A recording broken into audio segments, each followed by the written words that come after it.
지금 살고 있는 삶이 하나님께서 주신 복으로 가득하다라고 생각하시는지요? 하나님은 우리에게 복 주시는 분입니다. 하나님은 우리를 사랑하셔서 복을 주시고 또 그래서 우리에게 우리의 삶이 복으로 가득한 삶이 되게 하시는 분이십니다. 만약 지금 하나님의 백성인 내가, 하나님의 자녀인 내가 하나님 주시는 복으로 가득한 삶을 살고 있고 그 복된 삶을 살고 있다는 생각이 들지 않는다면 무엇인가 잘못된 것이겠지요. 그러면 그 잘못된 것을 빨리 바꾸어야 할 것입니다. 오늘 말씀이 기록되어 있는 이 역대상 14장은 하나님께서 다윗에게 복을 주시는 이야기로 되어 있습니다. 하나님께서 다윗에게 복을 주셔서 복의 내용이 두 가지가 나오는데 왕궁을 건립하는 것과 그리고 블레셋과의 전쟁에서 1차, 2차 전쟁에서 승리하는 것에 대한 이야기입니다.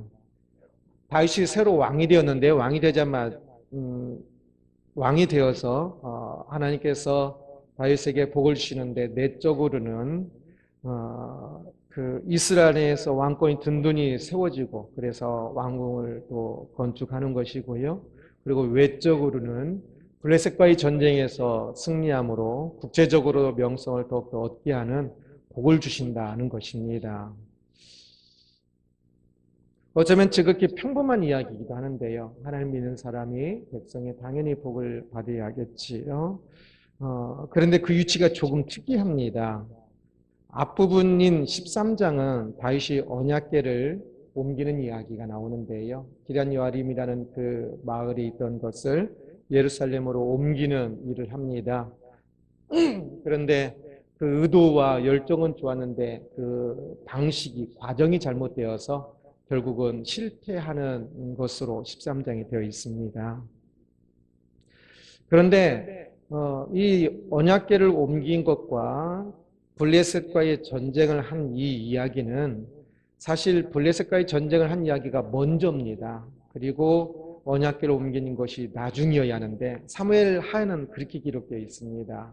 그런데 역대기를 기록한 이 저자는 하나님께서는 역대기를 기록하게 하시는 이곳에서는 그 순서를 바꾸어서 언약궤를 실패하긴 했지만 언약궤를 옮기려 했던 것을 앞으로 빼고 그리고 블레셋과의 전쟁했던 것을 뒤로 위치를 하게 한 겁니다. 왜 그렇게 했을까요? 그것은 이 14장을 13장과 연결시킨 부록으로 여기도록 24장을 13장과 같이 생각하도록 하기 위해서 13장을 앞으로 뺀 것인데요. 곧 이 다윗이 왕궁을 건립하고 또 블레셋과의 전쟁에서 이기는 이러한 복은 다윗이 언약궤를 예루살렘으로 옮기려고 하는 그런 의도와 열정들을 가졌기 때문에 하나님께서 복을 그 열정 때문에 그 마음 때문에 하나님께서 복을 주셨다는 것을 말하기 위하여서 이 순서를 바꿔놓은 것입니다. 이 블레셋과의 전쟁을 할 때는 아직 언약궤를 사실 옮기려고 실패했던 그것이 아직 없었죠. 나중 이야기지요. 그러나 다윗의 마음은 항상 그런 마음을 가지고 있었습니다. 그래서 나중 사건이지만 그것을 앞으로 빼서 다윗의 마음이 어떠했는지를 보여주고 말하고 그러면서 다윗이 하나님을 향하여 그 믿음으로 나가는 그 마음 때문에 하나님께서 복을 주신다는 것을 이야기하고 있는 겁니다. 하나님을 믿으면 복을 받는지요? 네, 당연하지요. 복이라는 것이 기복신앙이나 또는 잘못된 자기 욕심의 성취들을, 탐욕의 성취들을 복이라는 이름으로 잘못 말하다 보니까 복에 대한 조금 부정적인 의식도 있기는 하는데요. 그러나 사실 복이란 건 당연히 복이고 당연히 좋은 것이지요. 결단코 좋은 것입니다.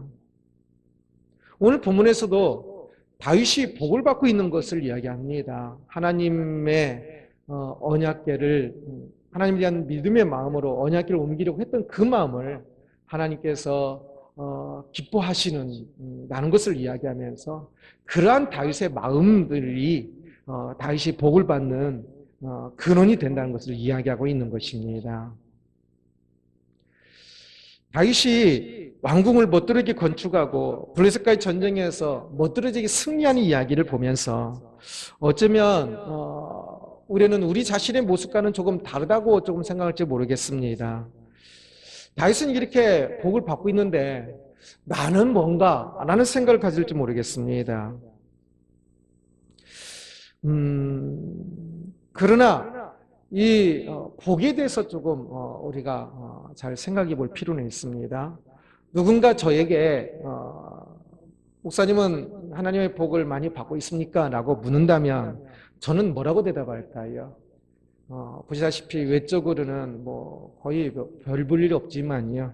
그러나 저는 제가 복을 많이 받았다, 많이 받고 있다라고 생각합니다. 단언컨대 그렇습니다. 사실 지금 받고 있는 복보다 더 많은 복을 상상하기 어려울 정도로 참 제가 생각했던 것보다 훨씬 더 하나님께서 더 많은 은혜를 주시고 날마다 복을 주셔서 그 길을 가게 하신다는 것을 분명하게 더 느낍니다. 이곳에 앉아있는 우리들은 어떻습니까? 내가 많은 복을 받고 있다라고 생각하시는지요? 사람들이 보통 복을 생각할 때 오늘 본문에서 다윗이 받은 복처럼 왕궁을 크게 새로 건축하는 집을 많이 크게 지었다면 복 받았어 라고 그러겠지요. 전쟁에서 이긴 것처럼 어떤 일을 성공한다면 복 받았어 라고 이야기를 하겠지요. 그런데 그것만 복이라고 생각하는 것은 주의해야 합니다. 오늘 본문에서 다윗이 받은 복은 분명히 그런 외적 물질적 복입니다. 그러나 그것만 복이라고 다윗이 또 하나님께서 이야기하시는 것은 결코 아닙니다. 다윗의 시를 보면 수많은 그 어려움들 속에서도 그것을 복으로 여기고 하나님을 찬양하는 것을 참 많이 볼 수가 있습니다. 하나님을 믿는 사람은 다양한 복을 받습니다. 기쁨도 시련도 기쁨도 복이고 때로는 시련도 복입니다. 제 경험적으로는 시험이 참 많이 복입니다. 시험에 드는 것, 시험에 빠지는 것은 잘못이지요. 어리석음이지요. 시험이 있을 때 그것 때문에 말씀을 어기는 것을 시험을 빠진다고 이야기한다 그랬지요. 그것은 참 인생을 뒷걸음질하게 하지만 시험을 잘 이기면 운전면허 시험을 잘 보고 나면 운전을 할 수 있게 되어서 훨씬 더 많은 것들을 경험할 수 있듯이 시험을 잘 이기면 항상 믿음이 더 자라가고 더 많은 것들을 누릴 수가 있습니다. 시험은 많은 경우 시련으로 오지요. 그래서 그런 시련도 참 복입니다. 그것을 당사자가 알아야 합니다. 알아야 진짜 복이 되는 거지요. 저도 옛날에는 조금 더 욕심을 가졌던 적도 있고 조금 더 복을 어떤 것을 좀 제한한 적도 있고 그랬었는데 그러나 조금씩 알아가면서 하나님의 복은 참 다양하고 때때로 내가 생각하지 못했던 것들을 주시는 것이 그것이 더 큰 복인 것을 많이 느끼게 됩니다. 하나님은 그 사람에게 그 사람이 원한다고 해서 다 주시는 것이 아니라 원한다고 다 주시면 오히려 원하는 것이 위험해서 원하지 말고 기도도 말 안 해야 한다고 그랬지요. 기도한 대로 다 안 들어주시고 가장 좋은 방식으로 가장 좋은 때에 가장 좋게 주시기 때문에 우리는 무엇이든지 기도할 수 있는 것이지요.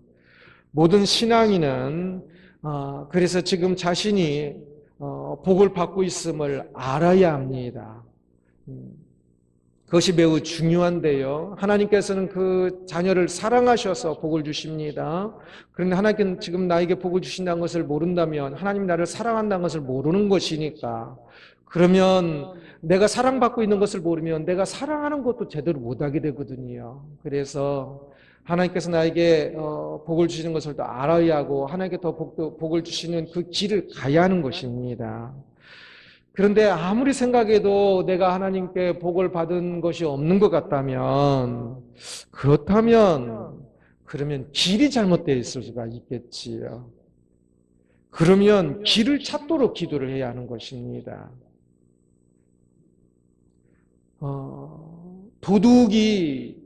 도둑질을 잘하도록 기도하고 그 도둑질을 잘한 것을 복이라고 생각하고 그것을 구한다면 그 사람에게 그 사람 하나님 백성이라면 하나님께서는 그 도둑질을 더 잘하도록 주지는 않으시겠지요.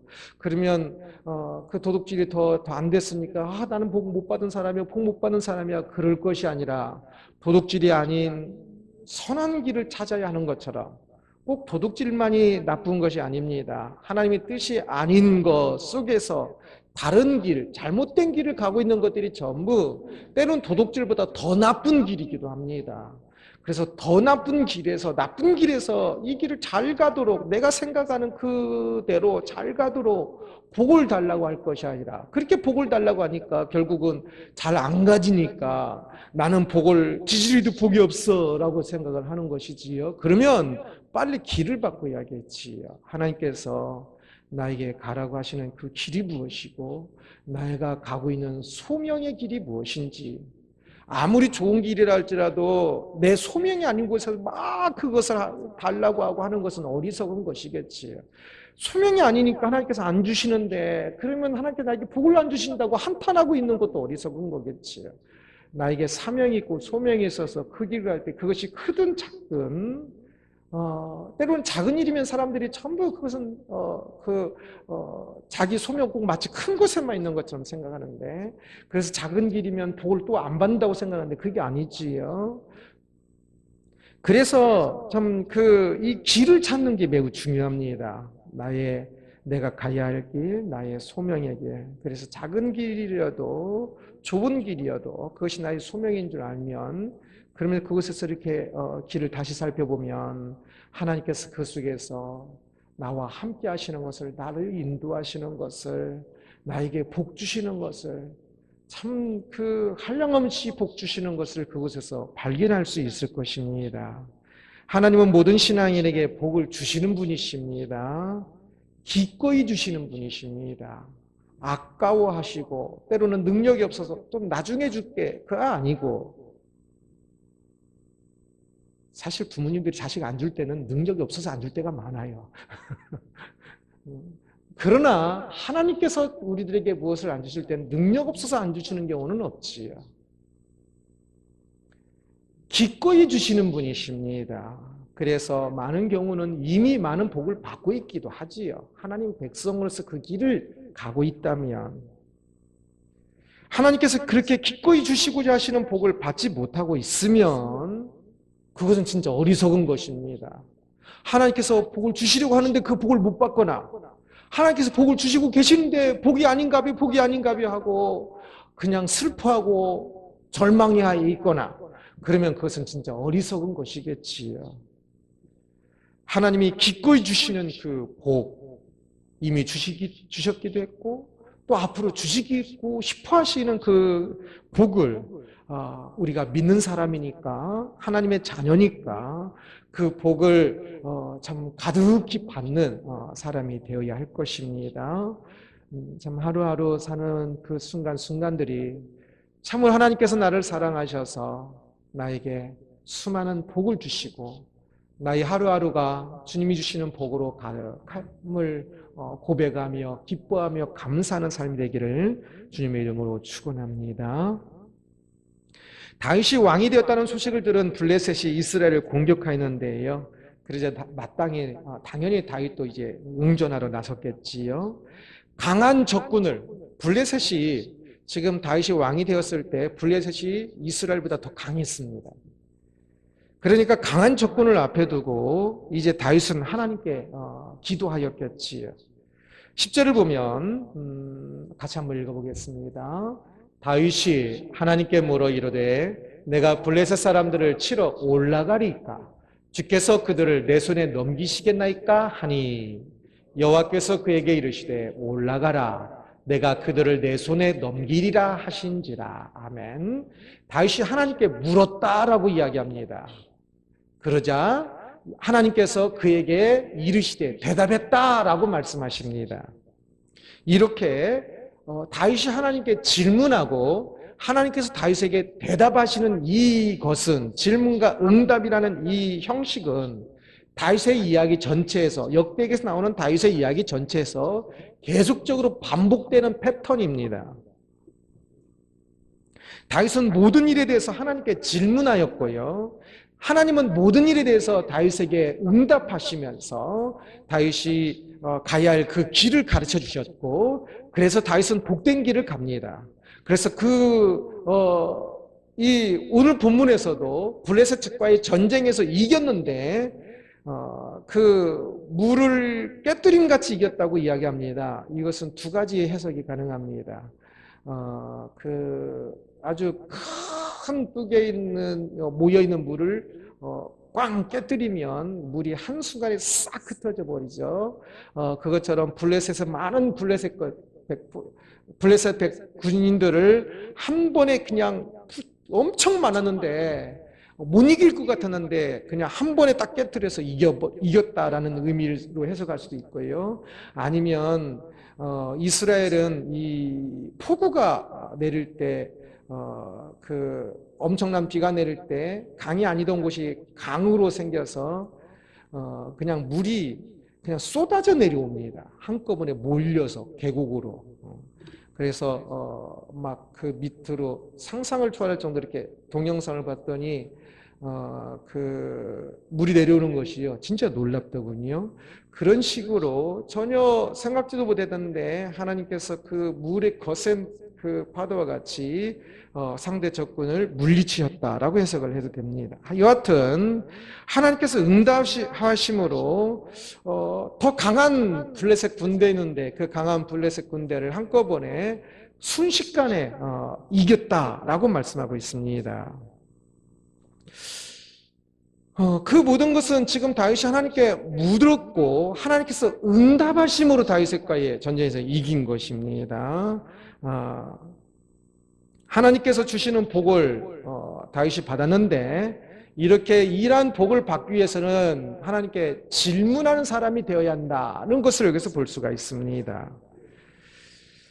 어떤 길을 가야 하는지 질문하지 않고 멋대로 자기 멋대로 결정하여 가다가 힘들면 힘들어 죽겠어요. 이 길을 잘 갈 수 있도록 힘을 주세요. 이 길을 더 잘 갈 수 있도록 환경도를 열어주시고 라고 기도를 해요. 그런데 사실 잘못된 길을 가면서 기도한다는 것은 결코 이루어질 수 없는 기도겠지요. 그래서 길을 가다가 기도하기보다는 사실은 길을 가기 전에 기도하는 것이 질문하는 것이 먼저 가장 중요할 것입니다. 오늘 꼭 하나 기억하십시오. 항상 하나님께 질문하는 습관을 들이십시오. 갈림길에 섰을 때 꼭 기도로 질문하십시오. 어떤 길을 가야 할지. 질문할 때 하나님께서 우리가 가야 할 그 길을 가르쳐 주십니다. 그래서 항상 질문하십시오. 이것이 신앙인의 가장 기초입니다. 이 질문이 항상 기도하는 것에 그 부분에 이 질문이 많이 들어갑니다. 항상 기도하라 하시지요. 어떤 일들을 만나든지 그곳에서 하나님께 질문해야 합니다. 무엇을 선택해야 할지. 그래서 갈림길에서 꼭 기도해야 하고요. 그래서 이제 기도하면서 그 길을 갈 때 또 길을 가다가 힘이 벅찰 수도 있지요. 그러면 또 기도해야 하는 것이고, 길을 가다가 기뻐도 기도해야 하고 힘들어도 기도해야 하는 것입니다. 그래서 항상 그렇게 기도해야 하는 것입니다. 하나님께 질문한다는 것은 무엇을 의미할까요? 하나님, 제가 지금 오늘 이 둘 중에 무엇인가를 해야 하는데요. 무엇을 선택해야 할까요? 라고 하나님께 이렇게 질문하는 것이 질문한다는 것이겠지요. 그러나 그 질문한다는 것은 그 질문, 사람에게 이것이 무엇입니까? 라고 질문한 것처럼 그 단순한 질문, 그것을 넘어서 더 많은 것들을 포함하고 있습니다. 질문한다는 것은 하나님을 인정하는 것이 전제되어지겠지요. 하나님의 창조주시고 하나님께서 내 삶의 주관자시고 내 삶의 통치자시며 하나님께서 나에게 복 주시는 분이신 것을 믿는 이 인정, 그 하나님을 인정하기 위해 하나님께 질문하는 것이지요. 내 뜻대로가 아니라 하나님이 창조주시고 하나님께서 다스리시니까 하나님께서 길을 가르쳐주면 옳은 길이요 복된 길이니까 그래서 질문하는 것입니다. 그냥 질문하고 끝내서는 안 됩니다. 또한 질문한다는 것은 하나님의 법이 있고 하나님의 그 뜻, 하나님의 법이 나에게 참 가장 복이 된다는 사실을 또 인정하는 것입니다. 하나님께 질문할 때 내 생각이 더 앞서고 하나님의 그 법을 듣고 마음에 안 들면 또 안 지켜도 되는 그런 것이 아니라 하나님의 법이 있으며 하나님의 법이 가장 복되다는 사실을 인정하고 전제하는 것이 질문입니다. 그래서 질문하여 하나님의 뜻이라 여겨지는 것이 있으면 그것을 따라 행해야 하는 것입니다. 하나님의 응답이라고 다윗이 그 기도하자 하나님께서 응답하셨습니다. 질문하자. 그러면 하나님께서 응답하실 때 어떻게 응답하셨을까요? 어떤 방식으로? 어떤 방식으로 하셨어야 하나님의 응답이라고 말을 할까요?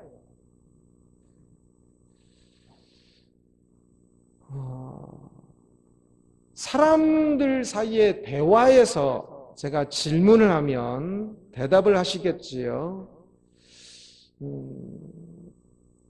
이제 육성으로 대답을 하시겠죠. 아니면 요즘은 뭐 핸드폰으로 카톡으로 대답을 할 수도 있고요. 이 대답은 여러 가지 방식이 있어요. 그것을 좀 생각해 봐야 합니다. 우리가 생각할 수 있는 방식으로는 이제 우리가 서로 사람들끼리 대화하는 것처럼 하나님께서 육성으로 다윗에게 대답하실 수도 있어요. 그러나 사실 육성으로 대답하시는 경우는 극히 드물어요. 그리고 그랬으면 또 그렇게 특별한 일이 있으면 그 기록을 했을 거예요. 아니면 꿈이나 환상으로 하셨을 수도 있어요. 꿈이나 환상으로 하나님의 그 대답을 듣기도 하시죠. 그런데 그것보다 아마 다윗의 경우는 이 당시에 왕이 국가의 중요한 일을 결정할 때 하나님의 뜻을, 응답을 기다리는 듣는 방식이 있었는데 그것이 뭐냐면 대제사장이 가지고 있었던 우림과 둠밈이라는 것을 사용하여서 하나님의 뜻을 묻는 것이었어요. 그것은 오늘날 주사위 같이 생겼어요. 하나 아니면 여러 개의 주사위입니다. 그래서 그것을 사다리 타기라고 할 수도 있는데요.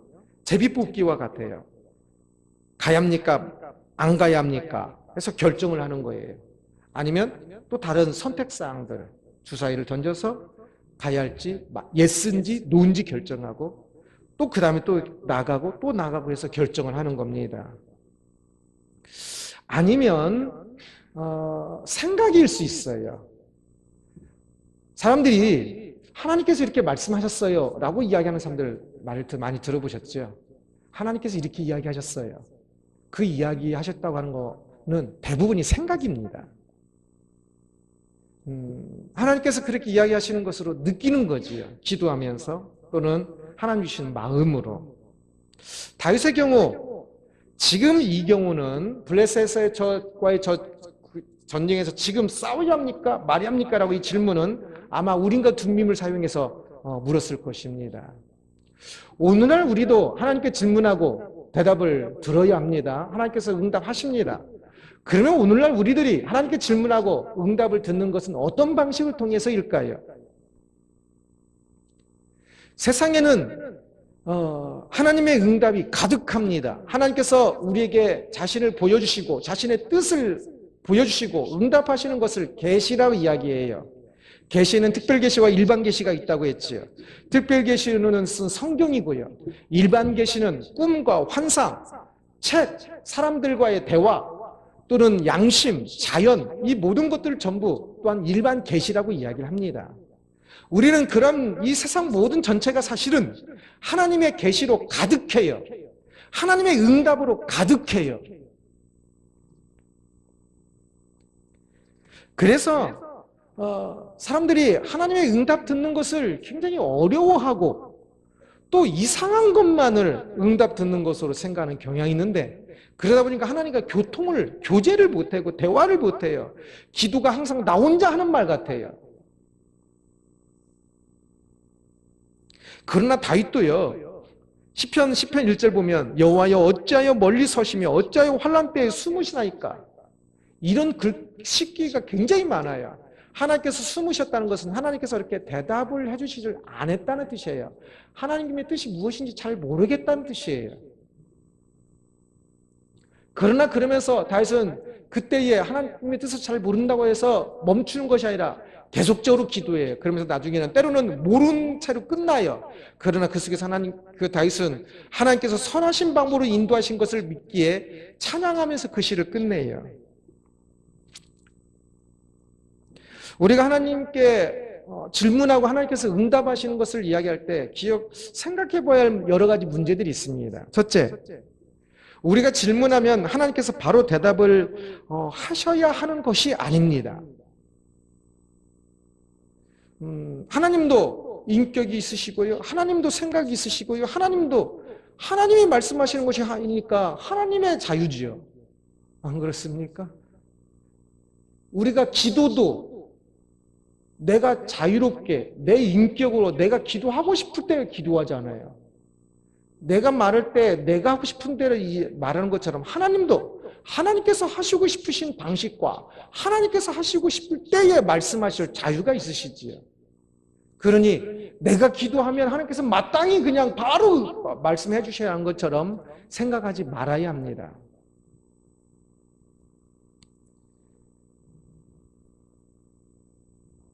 이 기도한다는 것은 하나님께 질문한다는 것은 또한 시작의 단계이지 그것이 질문하면 내가 하나님께 질문했어. 그런데 응답이 없었어. 이렇게 말하면 안 됩니다. 질문했어. 나로 끝나서는 안 되고 다윗의 경우는 보면 계속해요. 계속. 그 하나님의 응답을 알아들을 수 있을 때까지. 시작의 단계입니다. 마치 영어 공부를 할 때 영어 문장을 잘 읽고 싶어요. 잘 읽고 싶어요. 말을 했다고 영어 문장을 잘 읽는 게 아니에요. 영어 문장을 잘 읽고 해석하고 싶으면 공부를 해야지라는 마음에서 더 구체적으로 공부하기 시작해야 하고 공부를 해야 영어 문장이 조금씩 이해되기 시작하고 공부했어도 조금 알 때는 조금 알고 더 많이 공부하면 이제 조금 더 알고 더 많이 공부하면 더 많이 알고 그럽니다. 하나님의 뜻도 내가 기도했는데 질문했는데 하나님께서 응답하지 않았어? 사람의 신앙의 성숙도 따라 많이 다릅니다. 신앙의 성숙도가 영어 공부를 조금 한 사람은 영어 문장을 읽을 때 잘 이해 못하는 것처럼 신앙의 성숙도가 잘 모르는 사람은 문장이 있는데 하나님께서 말씀하셨는데 말씀하신 성경 또는 일반 계시 생각 같은 것도 일반 계시입니다. 그 방식으로 하나님께서 말씀하시는데 내가 알아듣지를 못하는 거죠. 알아먹지를 못하는 거지요. 그래서 내가 알아먹지 못하는 것도 많다는 것을 기억해야 합니다. 알아듣지를 못하는 것이. 그래서 조금 더 하나님에게 계속 하나님께 질문했는데 응답 안 했으니까 다음부터 질문 안 해가 아니라 질문해서 하나님께서 응답하시는 것을 조금씩 더 알아가야 하기 때문에 응답을 안 한 것 같아도 계속 질문해야 합니다. 더 많은 질문들이 쌓여가면서 질문들이 반복 그 질문을 해가면서 하나님께서 이렇게 응답하셨고 이렇게 말씀하신 거구나를 조금씩 더 알아가게 됩니다. 또한 사람과 사람의 대화를 생각해 보십시오. 내가 말을 하면 상대방이 내 말을 잘 알아듣던지요. 우리는 대화할 때, 질문하고 대답할 때 분명히 말로 하지요. 누군가에 저에게 질문을 해요. 전화로 어떤 분은 질문해서 막 1시간, 2시간 질문하는 분도 있어요. 그런데 막 설명하는데 못 알아들어요. 어떤 경우는 목회자도 못 알아들어요. 막 설명했는데 못 알아들어요. 그것은 이제 기본 그 지식들이 다르기 때문에 기본 지식이 또 없기 때문에 그러겠지요. 그래서 어떤 것을 질문하면 그 질문에 대해서 설명하려면 이것도 말이하고 저것도 말이하고 저것도 말이하는데 쭉 그 이야기하다 보면 그 사람은 자기가 듣고 싶은 그것만 생각하고 있어 다른 걸 또 안 들어요.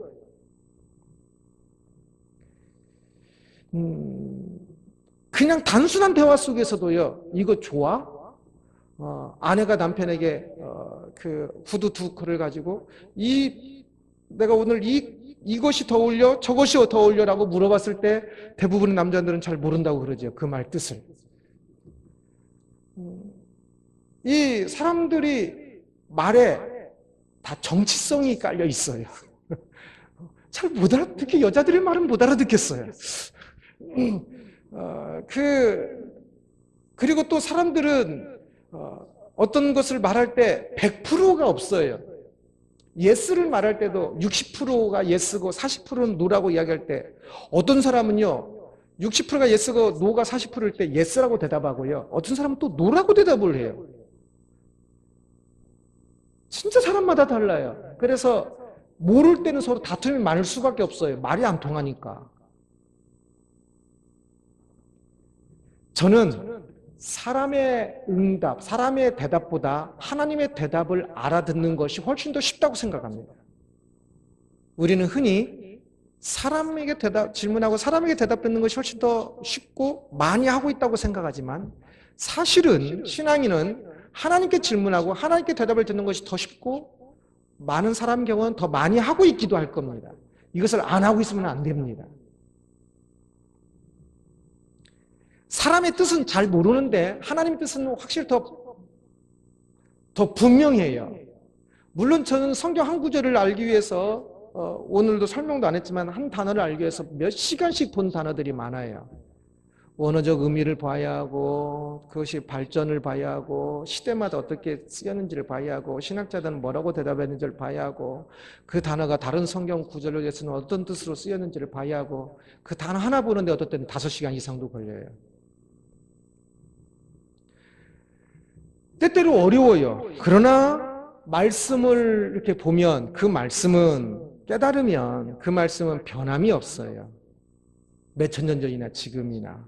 그리고 하나님은 참 말씀하실 때 그 안에 거짓이 없으시기 때문에 그 말씀에 이제 비유도 있고 풍자도 있고 과장법도 있고 수사법은 들어가요. 그러나 거짓이 없기 때문에 그러한 것들을 조금 잘 이해하면 하나님의 말씀을 하나님의 뜻을 이해하는 게 훨씬 더 쉬워요. 사람은 변해요. 분명 그게 자기 뜻이라고 해놓고도 시간이 바뀌면 또 바뀌어요. 변해요. 그러나 하나님은 변하지 않으셔요. 그래서 하나님의 응답을 듣는 게 훨씬 더 쉽고 명확하고 분명해요.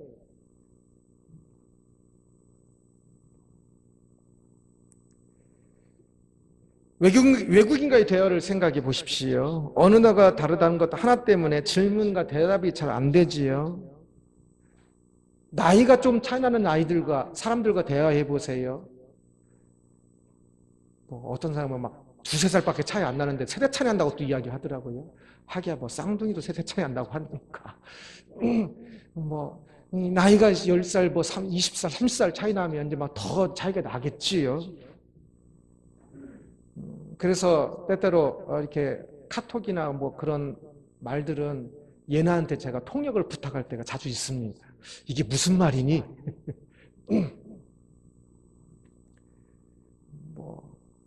아싸, 인싸 무슨 말인지 아시는 분 있습니까? 모르시죠? 그러실 줄 알았습니다. 그런데 막 신문에서도 씁니다. 뭐 아싸, 인싸. 사람들 사이에서도 그렇게 못 알아들으면서 하나님과 우리 사이에는 내가 말을 하면 하나님께 다 말씀하시고 내가 당연히 다 들어야 하는 것으로 생각을 해요. 성경을 보면 죄가 많아서요. 하나님께서 그렇게 말씀하시는데 하나님께서 특별하게 직접 나타나셔서 말씀하시는 그때조차도 백성들이 못 알아들어요. 예수님께서 말씀하시는데도 못 알아들어요. 그 제자들도 못 알아들어요. 이 죄가 참 많이 가로막아요. 그래서 들으면서도 못 알아듣는데 우리가 하나님의 응답을 못 알아듣는 때가 많은 거 당연하지요. 그래서 내가 질문하고 하나님께 대답하시는데 대답 안 나르시는 것 같네 라고 멈추지 말고 그 사이에 가로막혀 있는 이 죄들을 깨뜨리기 위해서 더 깨뜨리는 기도를 하면서 참 이 만달러 빚진 자가 300데나리온 빚진 자를 가지고 멱살잡이 할 그런 것들이 있을 때 막힌다니까요. 그래서 그런 부분들을 또 깨뜨리면서 참 하나님 앞에 이 하나님의 응답과 하나님의 인도하심을 들으려고 해야 합니다. 그럴 때 하나님께서 내가 질문할 때 하나님께서 응답하시는 것을 더 많이 깨닫게 되고 경험하게 될 것입니다. 그래서 마땅히 신앙인은 하나님께 질문해야 하고 하나님께서 응답하시는 삶을 살고 있다는 것을 느끼게 될 것입니다. 많은 경우 하나님께 질문한다면 질문하는 것 자체로 답이 됩니다. 질문이 중요한 이유가 질문하면 답이 저절로 덩달아 생깁니다. 알게 됩니다. 왜? 질문한다는 것은 하나님을 인정한다는 것입니다. 아까 그랬죠. 하나님을 창조주로, 주권자로, 나에게 복 주시는 분으로 인정하신, 나를 사랑하시는 분으로 인정하는 것이라고 했죠. 사람들이 많은 경우 답을 모르는 경우는 하나님 앞에 서지 아니하고 여러 가지 것들을 생각하니까 그래요. 그러나 하나님 앞에서 질문하면 하나님 앞에 서 있는 그것으로 인하여서 하나님의 그 답이 명확하게 저절로 질문하자마자 내 머릿속에서 당연히 하나님의 뜻은 이것이구나 라는 생각이 들게 되는 경우도 많아요. 우리가 성경을 많이 알고 있기 때문에 그래요. 이제 부부 자식 간에 자식이 부모의 뜻을 좀 알 때가 있잖아요. 부모가 자식의 뜻을 알 때가 있잖아요. 그런데 몰랐던 것 같아요. 그러나 질문하는 순간 이 질문 대답은 뭐겠구나 라고 감히 느낌이 팍 오기도 하지 않습니까? 그거 같아요. 하나님께 정직하게 질문하면, 하나님 앞에 엎드려 질문하면 그 순간 답이 저절로 생기기도 합니다. 그래서 질문과 응답의 중요한 것은 질문하는 겁니다. 하나님 앞에 정직하게 엎드리는 것입니다. 질문과 응답을 통하여서 바른 길을 갈 때 다윗이 블레셋과의 전쟁을 해야 하는지 말아야 하는지 질문하였고 하나님께서 응답하심으로 복을 주시는 것을 보았습니다. 질문과 응답을 통해 바른 길을 갈 때 당연히 그 사람에게는 또한 이제 많은 복이 가득하게 될 것입니다. 그 복된 삶을 살기를 축원합니다. 오늘은 기꺼이 복을 주심 이라는 제목으로 말씀을 살펴보았습니다. 말씀 제목이 무엇이라고요? 이렇게 좀 저는 별로 안 시키긴 하지만 좀 이렇게 말하는 게 좋습니다. 제목이 뭐라고요? 제가 요즘 기도일에서도 기도와 찬양도 좀 그러는데요. 제가 굉장히 내성적이잖아요. 그런데 제가 대학교 1학년 때 군산 가서 어떤 다른 교회 가서 찬양을 하는데 어떤 사람이 나중에 저한테 이렇게 찬양하면서 이렇게 몸을 흔드냐고 그랬다고 그러더라고요. 그래서 제가 깜짝 놀랐어요. 내가 그랬나? 앞으로 찬양할 때 몸을 조금 움직여 보십시오. 기도할 때도 몸을 조금 움직여 보세요. 방언은 안 하더라도 웅얼거림으로 기도하십시오. 속으로 하지 말고, 속으로 해도 돼요. 그런데 한번 주로 웅얼웅얼거림으로 기도해 보십시오. 움직이면서. 그 유대인들은 하나님께 찬양하면서 어떻게 몸을 움직이지 않고 그냥 하느냐, 하나님께 기도하면서 어떻게 몸을 움직이지 않고 그냥 기도하느냐라고 이야기를 한다고 그래요. 오랜 역사를 가지고 있는 그들의 어떤 노하우라고 할까요? 그들은 하나님께 기도할 때, 찬양할 때 자기 온몸을 움직여서 해야 한다고 생각을 했던 것 같아요. 찬양할 때 이렇게 온몸을 울리잖아요. 저도 그걸 많이 느껴요. 찬양할 때 제 온몸을 악기가 돼서 울리는 거. 그러면서 조금 더 하나님 앞에 이렇게 조금 더 집중하고, 또는 내 자신 전체를 이렇게 할 때 막 부르짖고 막 그것은 아니더라도 웅얼거림을 좀 해보십시오. 그래서 성경을 읽을 때도 좀 웅얼거려서 읽어. 유대인들 한번 잘 보세요. 이렇게 성경 읽을 때요. 이렇게 어떤 사람 좀 막 이렇게 움직이는데 이렇게 움직이면서 읽어요. 그 히브리 성경은 그 액센트들이 음악처럼 돼 있어요. 저도 다는 모르는데, 그래서 그것이 모든 것이 거의 다 악보예요, 악보. 그래서 그 유대인들이 히브리 성경을 읽을 때 보면요, 다 막 이렇게 높낮이가 다 있어요.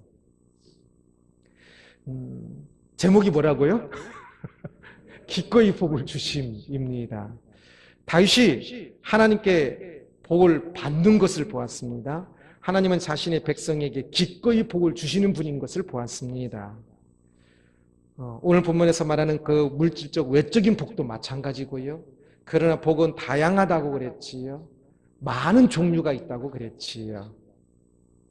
그래서 우리는 하나님께서 나에게 주시는 그 많은 것들, 단순히 물질적인 그런 복, 그래서 세상이 주는 건데도 불구하고 다 그게 복인 줄 알고 막 쫓아가는 경우가 많은데요. 세상이 주는 것은 아무리 좋은 것도 복이 아니고요. 하나님께서 주시는 것은 아무리 힘든 것도 복입니다. 그래서 하나님께서 나에게 주시는 그 복을 더 많이 보고 느끼고 감사하고 고백하며 복 주셨으니까 마땅히 찬양하며 감격함으로 이 행복한 예배자가 되어야 하는 것입니다. 하나님께서 주시는 그 좋은 것을 받기 위해서는 모든 것에 하나님을 인정해야 한다고 그랬습니다. 옳은 길을 가야 복을 받지요. 그래서 옳은 길을 가도록 항상 길을 가기 전에 질문하고, 그리고 또한 하나님의 응답을 듣는 삶을 살아야 한다 그랬습니다. 하나님의 응답을 듣는 것을 어떤 아주 지극히 제한적인 것으로만 국한의 기적이나 아니면 환상 같은 것만 응답으로 생각하다 보니까 평생 하나님의 인도하심을, 응답을 평생 2번 듣거나 3번 듣거나 그러고 끝나버리는데요. 그러지 말고 하나님의 응답은 다양하고 아주 깊고 풍성하고 온 우주가 하나님의 응답으로 가득합니다.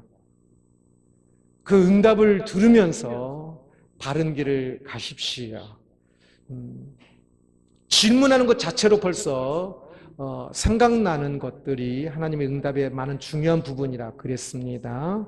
항상 하나님께 질문하십시오. 항상 기도하십시오. 그러면서 하나님의 응답을 자연스럽게 더 깨닫는 방법, 인도하심을 아는 것들을 통하여 응답을 더 알아가고, 하나님께 질문과 응답을 통하여 바른 길을 가며, 그래서 바른 길을 위해 임하시는 하나님의 복으로 가득한 삶이 되기를 주님의 이름으로 축원합니다. 기도하겠습니다.